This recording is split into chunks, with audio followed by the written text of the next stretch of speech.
Is your WordPress theme license expired? Still using the free version of Elementor? Wondering if it's safe to skip updates? Let's talk about it. A user tested updating Elementor on their staging site, and things went wrong. They asked, "Can I keep using Elementor without updating? It's just a small company site, so I don't think it'll be a big issue." The answer? Yes, it's fine to continue using it.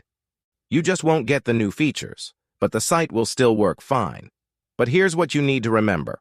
First, if you plan to make changes, updates might be required.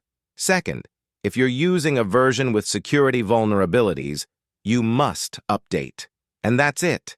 If your Elementor setup works, no need to stress. Just keep backups and stay aware of any major risks. Theme updates are important for improving your site's security and performance, but always back up your site first and proceed with caution.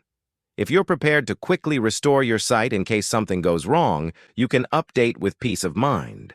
Like, comment, and subscribe if this helped you manage your WordPress site.